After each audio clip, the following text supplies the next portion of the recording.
Bismillahirrahmanirrahim. Assalamualaikum warahmatullahi wabarakatuh. Innal hamdalillah nahmaduhu wa nasta'inuhu wa nastaghfiruh wa na'udzu billahi min syururi anfusina wa sayyiati a'malina. May yahdihillahu fala mudhillalah wa may yudlil fala hadiyalah. Asyhadu an la ilaha illallah wahdahu la syarika lah wa asyhadu anna Muhammadan abduhu wa rasuluhu la nabiyya ba'da. Ayolah ikhwah rahimakumullah, alhamdulillah dalam kesempatan yang berbahagia ini kita bisa kembali berkumpul di tempat yang mulia ini. Mudah-mudahan Allah Subhanahu wa taala memberikan ilmu yang bermanfaat buat kita sekalian dan menjadikan kita berkumpul kembali di jannah Allah Subhanahu wa taala. Allah Subhanahu wa taala menciptakan kita manusia itu dengan penciptaan yang amat sempurna. Kesempurnaan penciptaan manusia itu pun diliputi oleh banyak sarana dan prasarana yang sempurna pula, sehingga tidak mungkin makhluk yang diciptakan begitu sempurna dibiarkan begitu saja tanpa misi, tanpa tujuan, tanpa arah, dan tanpa pertanggungjawaban. Pasti, jangankan yang sempurna seperti al-insan, yang kurang sempurna pun dari setiap yang kita lihat di muka bumi ini, ada di balik itu semua tugas, tujuan, dan semua yang bersifat misi di dalamnya. Allah Subhanahu wa taala menjelaskan hal ini di dalam Al-Quran surah Al-Qiyamah ayat 36 sampai 40 dengan kalimat-kalimat yang mempertanyakan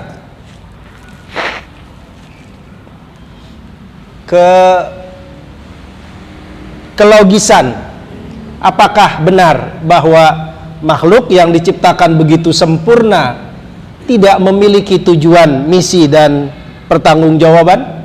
Ya. Allah Subhanahu wa taala berfirman, "A'udzubillahi samil alim minasyaitonir rajim. Ayahsabul insanu ayyutraka suda?" Apakah manusia itu mengira? Hisab bisa juga memperhitungkan. Apakah memang berdasarkan kalkulasi pemikiran manusia, kalkulasi hitung-hitungan manusia, dia dibiarkan sudah begitu saja? Ada dua tafsir yang menjelaskan hal ini. Ada yang mengatakan bahwa la yu'mar wa la yunha, tidak diperintah dan tidak dilarang. Tidak mungkin manusia yang begitu sempurna diciptakan dibiarkan begitu saja tanpa adanya perintah dan larangan. Tafsir lain mengatakan la yub'ats, tidak dibangkitkan, artinya tidak dimintakan pertanggungjawabannya nanti setelah wafat, mati. Tidak dimintakan pertanggungjawabannya, tidak mungkin. Kehidupan yang terlihat begitu terjadinya ketimpangan antar satu kehidupan makhluk dengan makhluk lain. Adanya pembantaian dari satu kelompok ke kelompok lain, adanya kezaliman dari kelompok lain ke kelompok lain, dan lain-lainnya tidak menurut logika pertanyaan yang harus dijawab oleh logika yang ditanya, gitu ya. Tidak mungkin tidak ada pertanggungjawaban setelah mereka mati. La yub'ats. Jadi di sini menjelaskan bahwa kita diciptakan dengan misi, tujuan, dan pertanggungjawaban dari Allah Subhanahu wa taala kepada kita. Ini yang harus menjadi titik keimanan yang harus ditanamkan di dalam diri kita, bahwa sejak kita diciptakan oleh Allah Subhanahu wa taala, yang nanti dipertanyakan oleh Allah Subhanahu wa taala, itu mengandung misi, tujuan, dan pertanggungjawaban. Tidak dibiarkan begitu saja.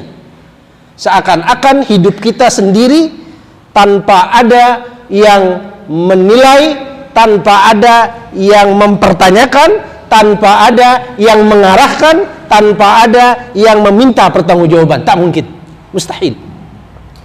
Allah Subhanahu wa taala menjelaskan selanjutnya, alam yakun nutfatan min maniyyi yumna, bukankah asalnya kalian itu cumalah nutfah, setetes air mani yang ditumpahkan ke dalam rahim? Bukankah hanya itu? Ya. Lalu summa kana 'alaqatan, kemudian menjadi segumpal darah, fa khalaqa fasawwa, lalu dia ciptakan Anda, ciptakan kita, ciptakan insan, manusia. Fasawwa, dibentuk sesempurna mungkin. Ya. Faja'ala minhu zawjaini dzakara wal untha, bukankah dia menjadikan dari situ az-zawjain, pasangan laki-laki dan wanita? Kalian bisa nikah, kalian berzuriyah, berketurunan, di situ pun mengandung banyak kenikmatan yang begitu besar. Begitu saja dibiarkan? Tak mungkin. Perjalanan yang begitu sempurna dari penciptaan Allah terhadap al-insan mengharuskan secara logika Anda diciptakan dengan asas membawa misi, tujuan, dan pertanggungjawaban yang akan dimintakan pertanggungjawabannya di sisi Allah nanti. Ya, tidak dibiarkan begitu saja. Alaysa dzalika biqadirin ala ayyuhyal mauta, bukankah yang berbuat semua itu dari tadi yang dipertanyakan, dari nutfah, fa khalaqa, sampai fasawwa, lalu zaujaini adzakar wal untha, semuanya itu Allah perbuat, pasti dia pun kuasa, mampu untuk menghidupkan kembali semua yang dia ciptakan itu.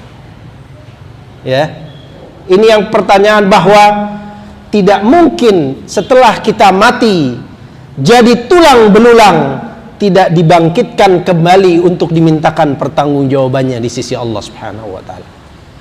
Jadi kita sejak diciptakan telah mengemban satu misi, tujuan yang akan dimintakan pertanggungjawabannya di sisi Allah Subhanahu wa taala.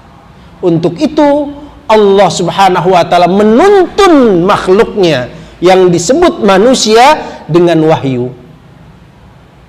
Inilah jalan untuk menentukan misi, tujuan yang akan dimintakan pertanggungjawabannya. Semua berpusat di dalam wahyu. Kalau kita mengikuti wahyu dengan benar dan baik, maka pertanggungjawaban yang akan kita pertanggungjawabkan di sisi Allah akan mendapatkan keridhaan oleh Allah Subhanahu wa taala, dikarenakan kita telah menjalankan misi dan tujuan yang telah Allah Subhanahu wa taala tentukan. Tapi ketika kita abai atau menyeleweng dari tuntunan wahyu yang dia turunkan kepada kita, dia berikan kepada kita, maka kita berada pada kemurkaan yang sangat besar dari Allah Subhanahu wa taala. Untuk itulah Allah Subhanahu wa taala menurunkan wahyunya dari mulai para nabi sebelum Nabi Muhammad sallallahu alaihi wasallam sampai kepada Nabi Muhammad sallallahu alaihi wasallam, yang wahyu terakhir kita imani sebagai Al-Qur'anul Karim. Inilah tuntunan di mana kita mengerti tentang misi dan tujuan hidup kita. Disinilah Allah Subhanahu wa taala akan menulis semua pertanggungjawaban untuk menjalankan misi dan tujuan hidup kita. Disinilah Allah Subhanahu wa taala akan menilai siapa yang berada pada jalan misi dan tujuannya atau yang menyeleweng dari misi dan tujuannya. Jadi di Al-Qur'anul Karim atau di wahyu itulah Allah Subhanahu wa taala telah menuangkan semua misi dan tujuan hidup manusia untuk menjalankan misinya. Ya. Kalau tidak, maka Allah Subhanahu wa taala akan menghancurkan seluruh umat manusia. Kenapa? Tak ada faidah yang bisa diambil dari kehidupan itu, dan itu mustahil bagi Allah Subhanahu wa taala. Karena Allah Subhanahu wa taala menciptakan apapun, pasti di balik itu semua ada misi dan tujuan yang Allah Subhanahu wa taala kehendaki. kita telah mendapatkan tuntunan wahyu yang begitu agung.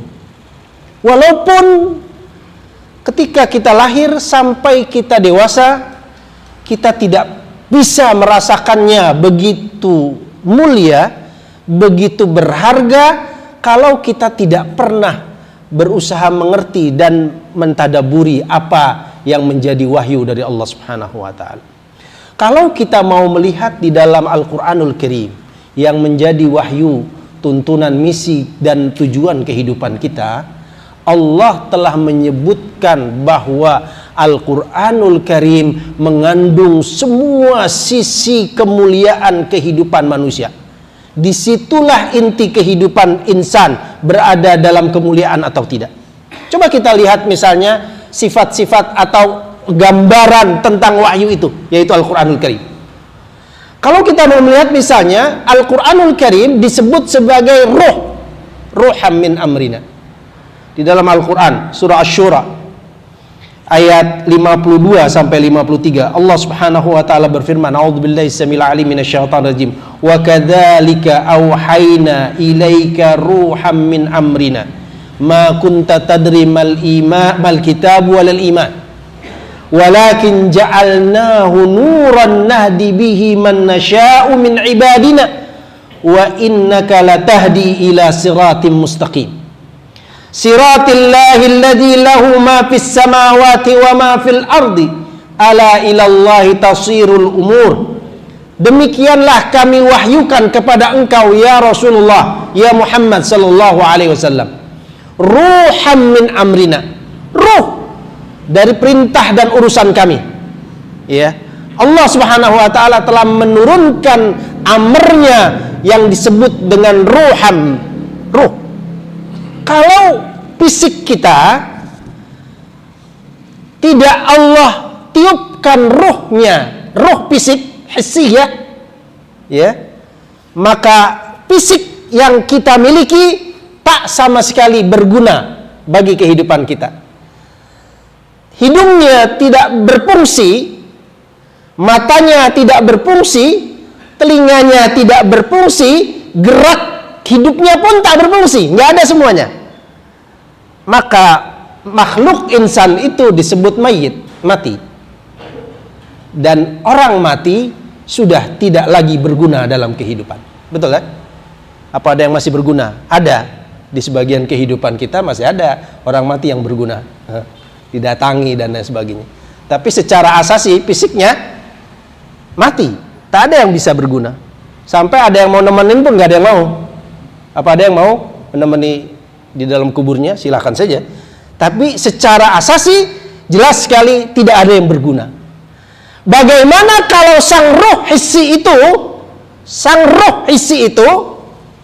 tadi kan fisik kita dimasukkan, ditiupkan ruh hissi, ruh fisik, ya, bisa hidup kita, bisa mendengar, bisa melihat, ya, bisa menganalisa, bisa mendapatkan ilmu, bisa bergerak, bisa berketurunan, bisa makan, bisa minum, bisa tumbuh, gitu ya. Begitu berkembangnya manusia setelah dia ditiupkan ruh.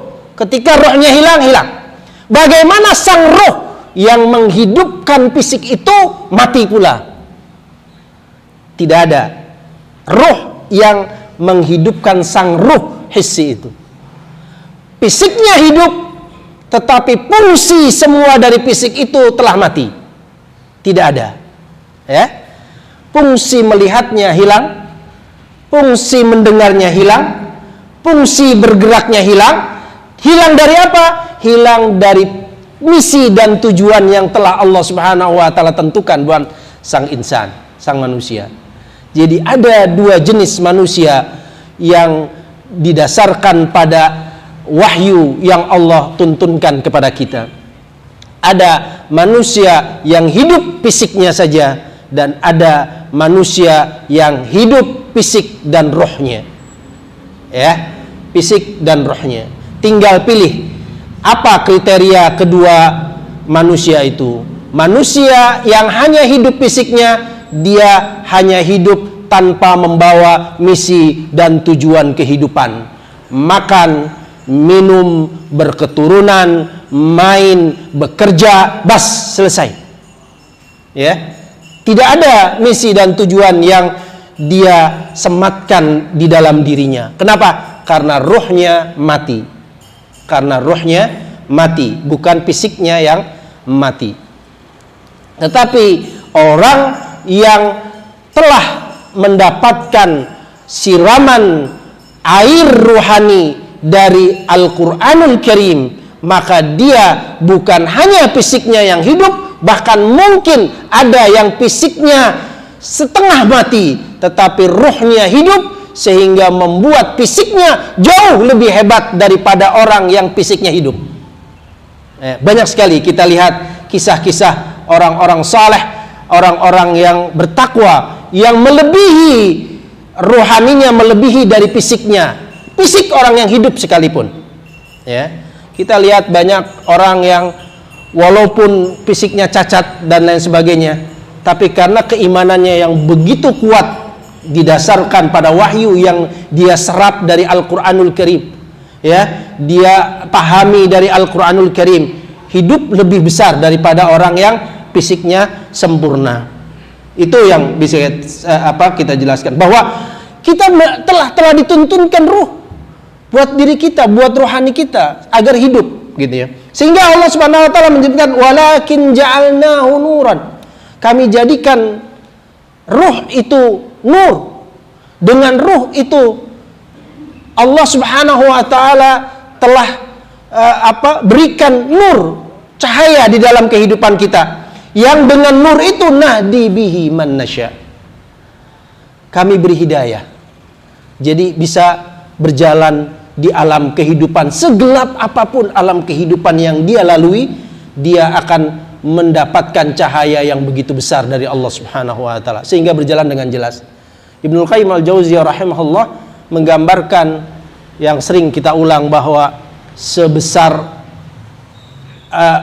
hidayah, cahaya yang kita pegang di dalam perjalanan kehidupan kita, segelap apapun, sebesar itu apa yang bisa kita lihat di sekeliling kita dalam kehidupan kita. Jadi kalau Anda berjalan di tengah-tengah kegelapan malam yang begitu pekat, maka sebesar obor yang kita bawa untuk menerangi jalan kita, maka seluas itulah yang bisa kita lihat di dalam kehidupan kita. Semakin kecil obor api yang kita bawa atau yang kita dapatkan, maka sekecil itu ruang lingkup yang bisa kita dapatkan. Jadi pandangan kita tentang kehidupan, pandangan kita tentang bagaimana kita menjalani kehidupan kita, itu seluas dan sekecil obor yang kita bawa, nur yang kita dapatkan, yaitu dari Al-Quranul Karim. Jadi semakin kita lemah berinteraksi dengan Al-Quranul Karim, maka semakin kecil pandangan kita dalam melihat kehidupan kita, semakin sempit, gitu ya. Tapi semakin banyak kita berinteraksi dengan Al-Quran, berinteraksi ya, bukan sekedar membaca, tetapi berinteraksi dengan Al-Quran, nanti kita akan jelaskan akhirnya, maka akan semakin luas yang kita bisa lihat di dalam kehidupan kita. Dan itu akan meluaskan dada dan meluaskan pemikiran, serta meluaskan amal yang bisa kita lakukan. Kebanyakan di antara kita yang gugur dalam menjalani misi kehidupan kita, gugur rohnya ya, bukan gugur fisik. Kalau gugur fisik selesai dengan wafat, mati, selesai. Jadi bangkai. Khalas, setelah itu Allah bangkitkan di dalam kubur, tergantung pada ruh asasinya, yaitu ruh ruhaninya. Untuk itu Allah Subhanahu wa taala menjelaskan, wa innaka latahdi ila siratim mustaqim. Engkau ya Rasulullah akan memberikan hidayah kepada jalan yang lurus. Jalan Allah yang miliknya lah apa yang ada di langit dan apa yang ada di bumi.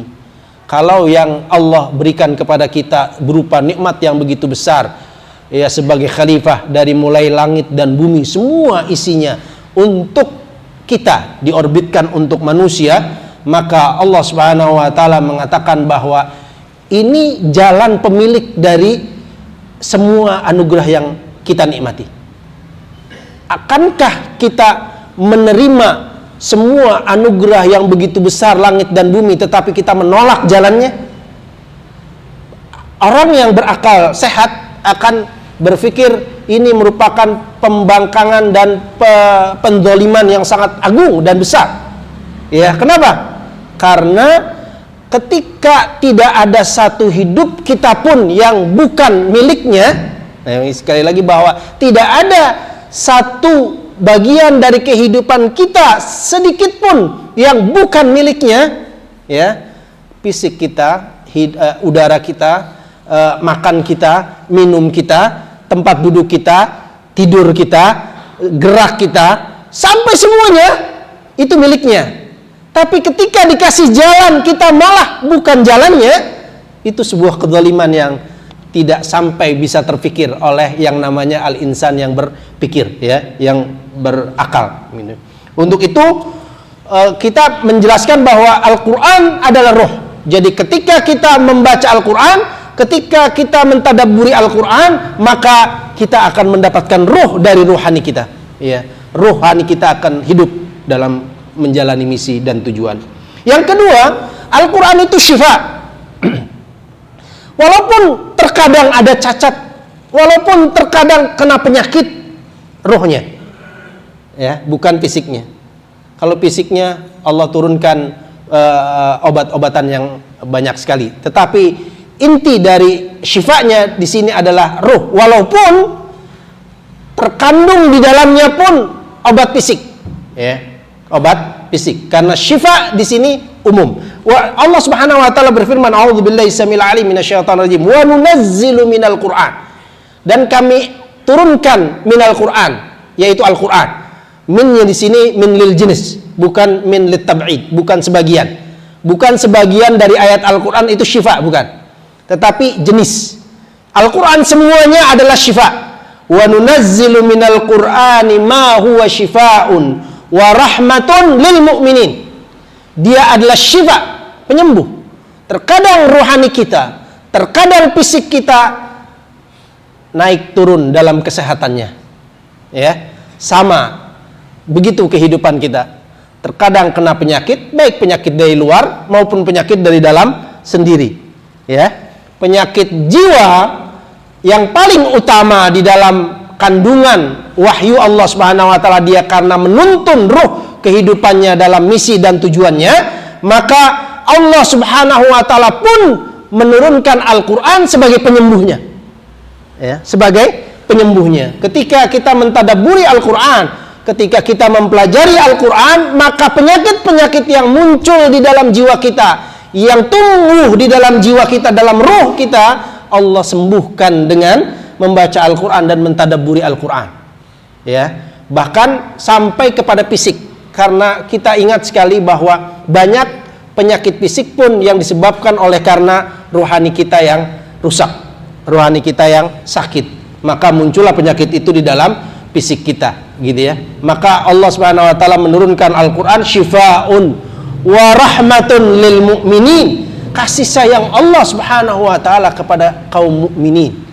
Seandainya mereka tidak dituntunkan Al-Quranul Karim, maka hidup mereka seperti hewan binatang ternak yang mempunyai telinga tapi tak pernah bisa mendengar sesungguhnya dari kehidupan dia, dan bisa mempunyai mata tetapi tak pernah bisa melihat apa hakikat kehidupan perjalanan dia.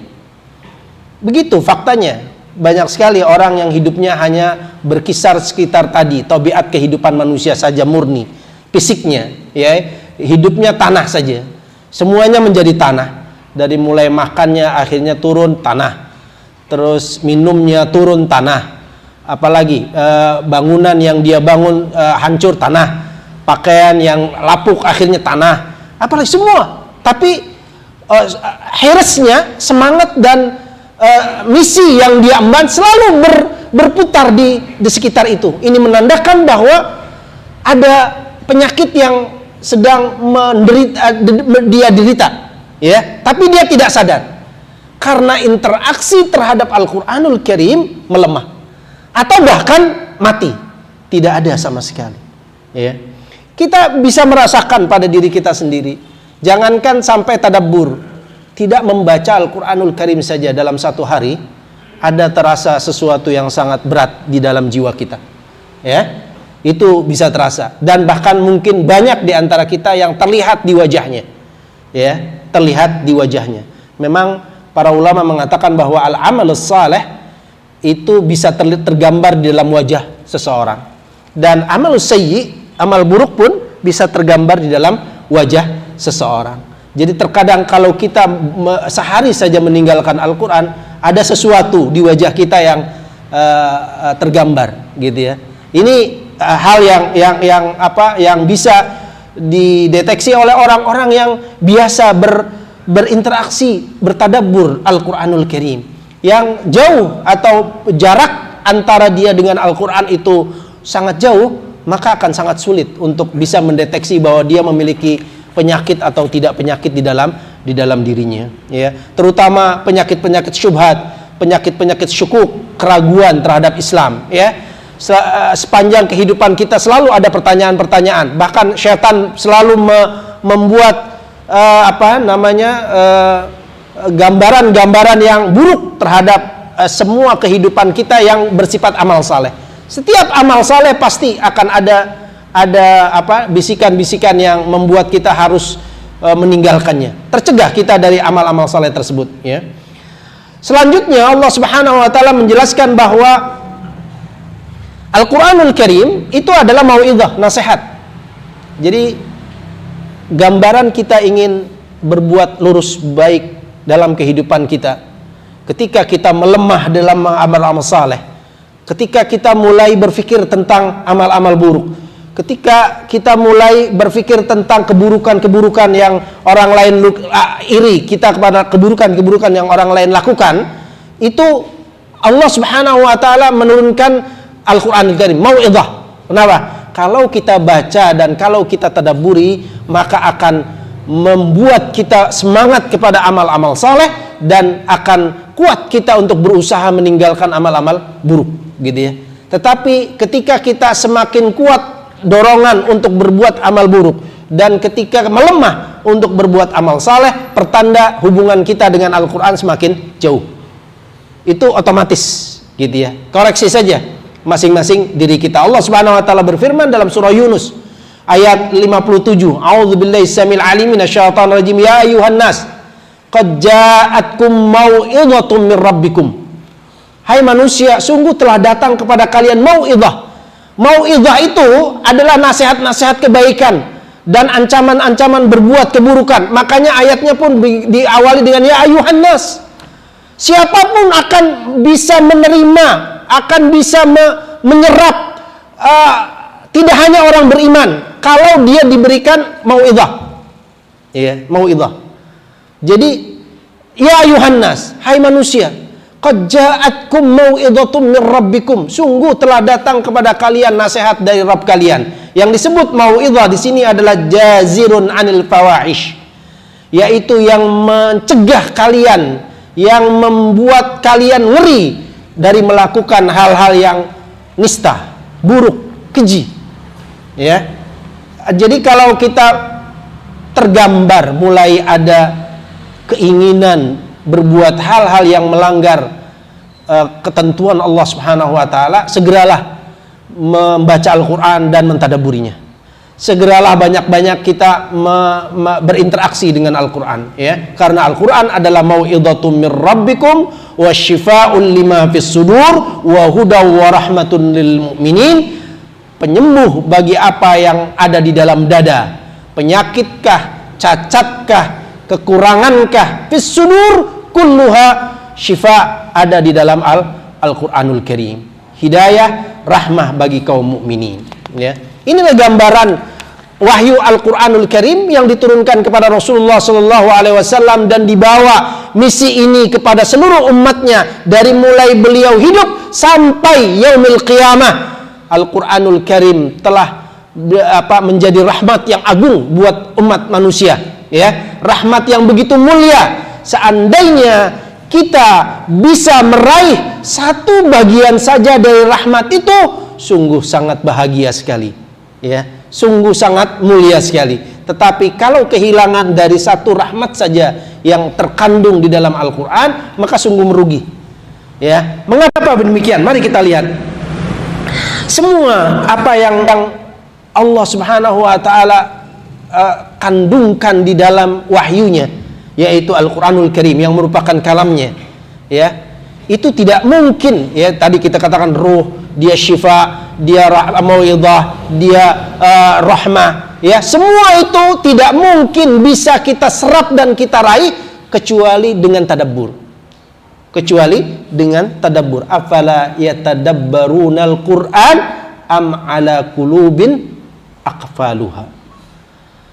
Apakah mereka tidak mentadabburi Al-Qur'an, atau di sininya rohaninya sudah terkunci, sudah ada kunci yang sulit dibuka, ya.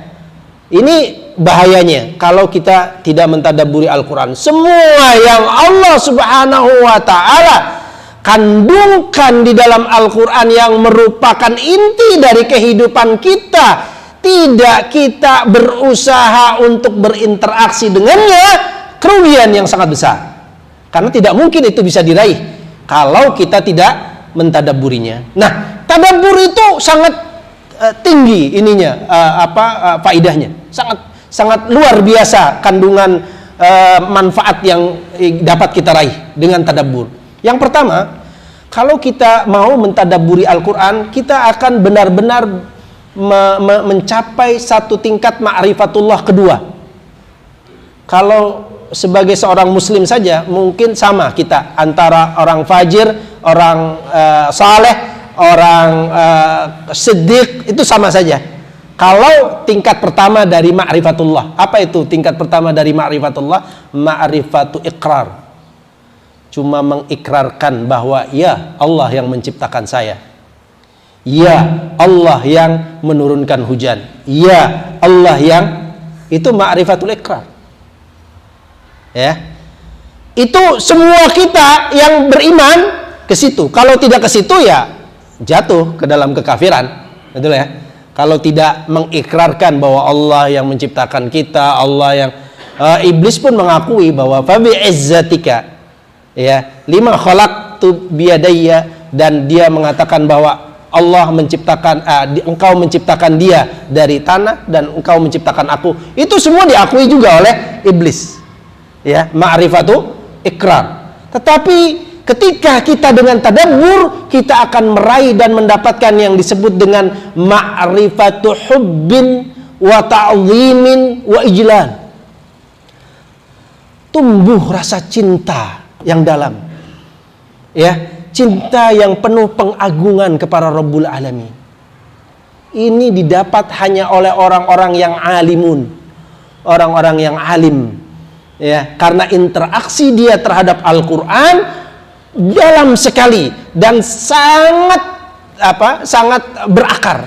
Sedangkan kita hanya sebatas pada qiraatu atau bacaan saja, bacaan lafaz. Sampai belajar kita pun masih pada tingkat-tingkat belajar baca, ya. Misalnya kita belajar tauhid, 3 dibagi gitu ya, tauhid rububiyah, uluhiyah, asma sifat, bas, selesai. Tapi pendalaman kita terhadap asma'us sifat misalnya, ya, Allah itu Rahman, rahmahnya bagaimana, apa asar rahmahnya buat kita, dan kalau kehilangan rahmah kita gimana, sehingga muncul dan tumbuh rasa ta'zim dan pengagungan, rasa cinta yang dalam kepada Allah Rabbul Alamin. Ini yang bisa digapai dengan banyak tadabbur, ya. Waktu kita sangat jarang untuk tadabbur. Sekarang malah digantikan tadabbur kita dengan banyaknya penyakit yang sangat besar ini di sini, ya. Padahal ini ndak sama sekali meraih atau menggapai apapun. Walaupun tawaran dan rayuannya sangat indah, gitu ya. Rayuan dan itu sangat indah kalau di sini itu memang. Tetapi tadabbur kita sudah melemah, semakin melemah, jauh melemah, gitu ya.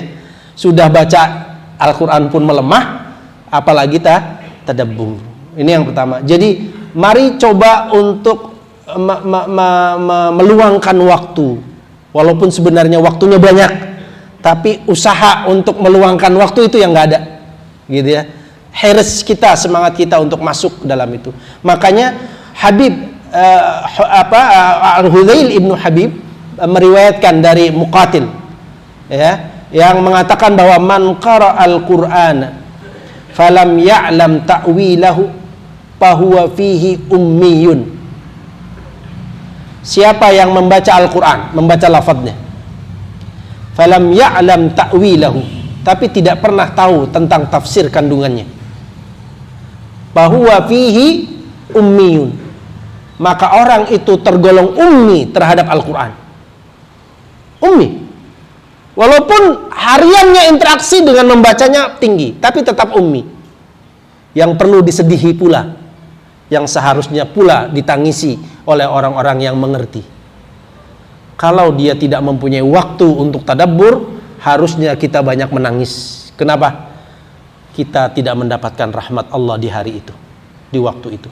Kedua, dengan tadabbur kita akan bisa banyak dan tumbuh kuat hubbul jannah wa khaufun nar. Hubbul jannah wa khaufun nar.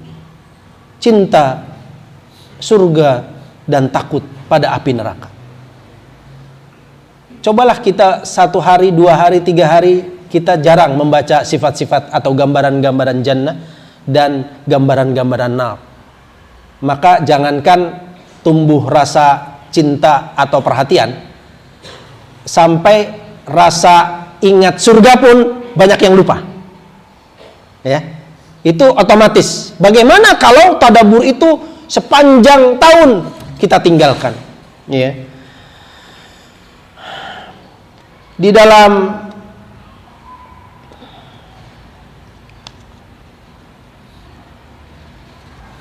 satu riwayat di dalam kitab Sahihul Bukhari,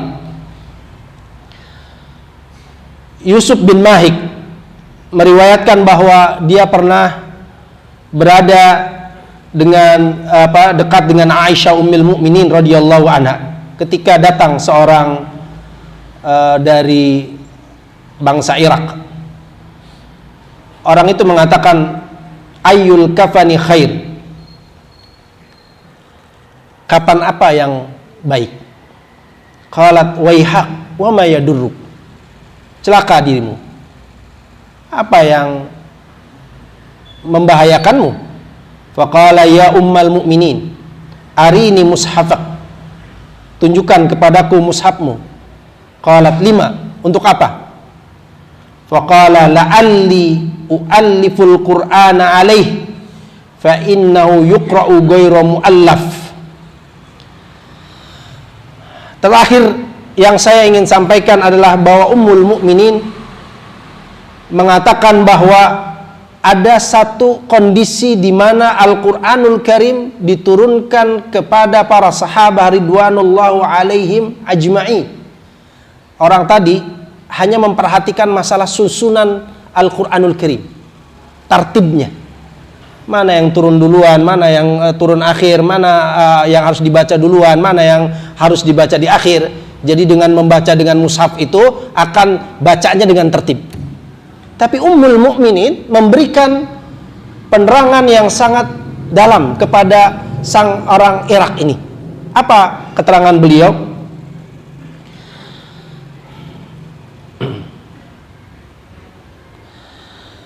Innama nazala awwala ma nazala minhu suratun minal mufassal fiha dzikrul jannah wan nar hatta idza thaba an-nasu ilal islami nazala al-halal wal haram walau nazala awwala syai'in la tashrabul khamra la qalu la nada'ul khamra abadan. Sebenarnya inti dari wahyu yang kamu baca itu adalah sesuatu yang sangat agung, yaitu masalah keimanan kepada yaumul akhir, menumbuhkan rasa cinta yang dalam kepada janji-janji Allah dan ancaman-ancaman Allah. Itu inti dari turunnya Al-Quran. Kenapa? Kalau beliau mengatakan yang pertama kali dulu turun kepada para sahabat ridwanullah alaihim ajma'in dari Al-Quran itu adalah yang bercerita tentang jannah wan nar. Ya, surah-surah terakhir di juz amma 29, 28 itu banyak bercerita tentang apa? Jannah wan nar. Beliau mengatakan kalau yang dulu turun pertama kali la tashrabul khamr, jangan kalian minum khamr, niscaya jawaban mereka akan mengatakan nggak akan kami tinggalkan selama-lamanya. Kenapa? Tidak tumbuh rasa cinta dan takut yang dalam kepada jannah dan nar, menyebabkan mereka menolak ajaran-ajaran Al-Quranul Karim. Beratnya kita menerima perintah-perintah Allah dan meninggalkan larangan-larangan Allah karena kita lupa dengan gambaran-gambaran jannah dan ketakutan-ketakutan api neraka. Itulah dengan tadabbur kita akan dapatkan faidah itu. Sangat agung. Jadi perbanyaklah tadabbur, maka akan tumbuh apa? Kuat rasa cinta kita kepada jannah. Ingin mendapatkan jannah, harus semangat yang tinggi. Tapi ketika kita membaca nar, maka kita semakin takut dan ngeri untuk melanggar perintah-perintah Allah. Yang ketiga, ketika kita tadabbur, Allah akan tumbuhkan kita akan ta'atul awamir wa ijtinabun nawahi. Kita akan tumbuh taat terhadap perintah-perintah Allah dan menjauhi larangan-larangan Allah Subhanahu wa taala.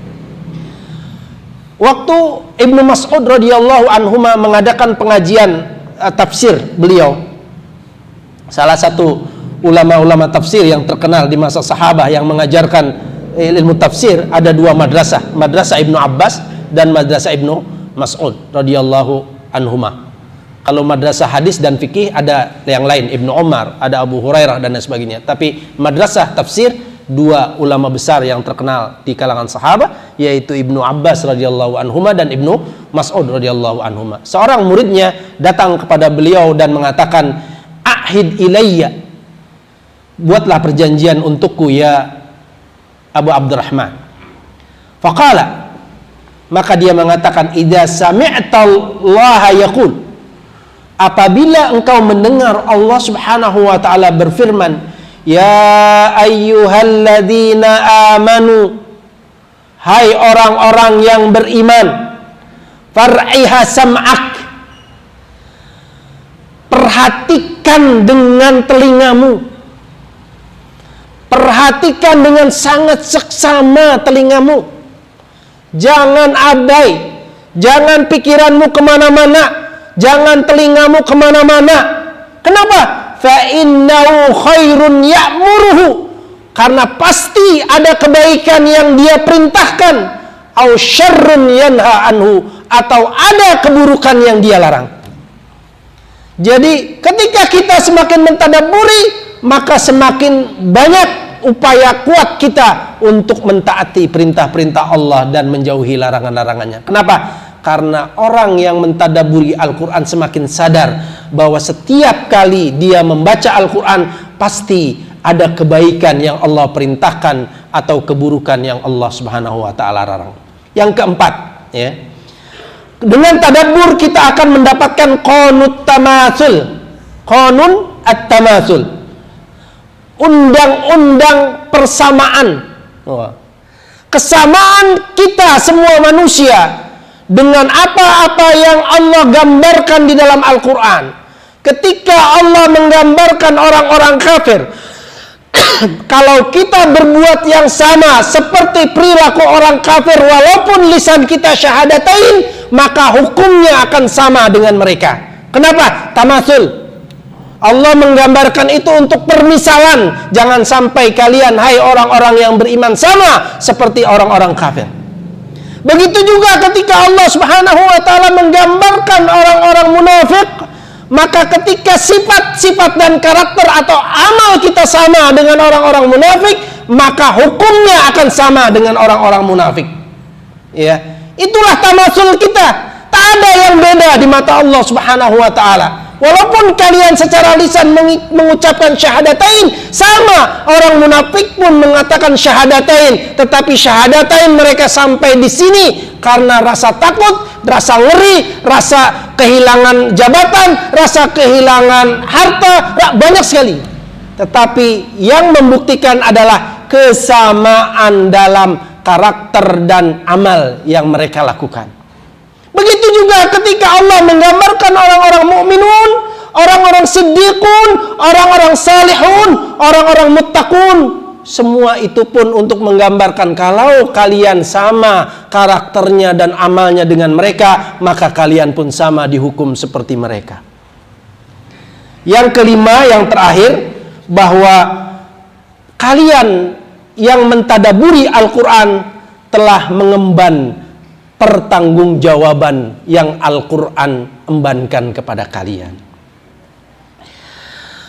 Sufyan Ats-Tsauri rahimahullah pernah mengatakan dalam riwayatnya di dalam kitab Hilyatul Auliya, man qara'al Qur'ana yus'alu amma yus'alu anhul anbiya'u alaihimus salam illa tablighar risalah.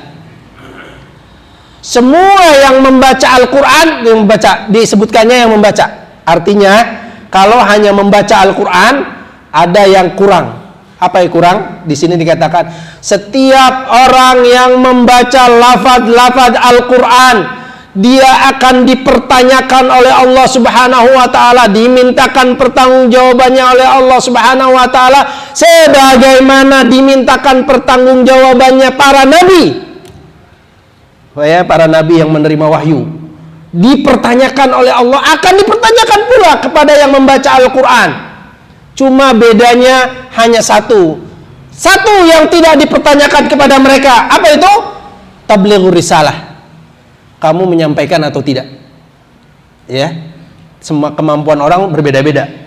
Ada yang tidak mampu menyampaikan risalah. Tetapi isi risalahnya itu semuanya akan dimintakan yang sama pertanggungjawabannya, seperti dimintakan pertanggungjawabannya para nabi. Untuk itu perbanyaklah kita membaca dan mentadaburi Al-Quran. Mudah-mudahan Allah Subhanahu wa Ta'ala golongkan kita orang-orang yang saleh, orang-orang yang siddiqun, yang akan dikumpulkan dengan para nabi, dengan orang-orang yang diberikan kenikmatan surga Allah Subhanahu wa Ta'ala. Subhanakallahumma wa bihamdika asyhadu an la ilaha illa anta astaghfiruka wa atubu ilaik. Assalamualaikum warahmatullahi wabarakatuh.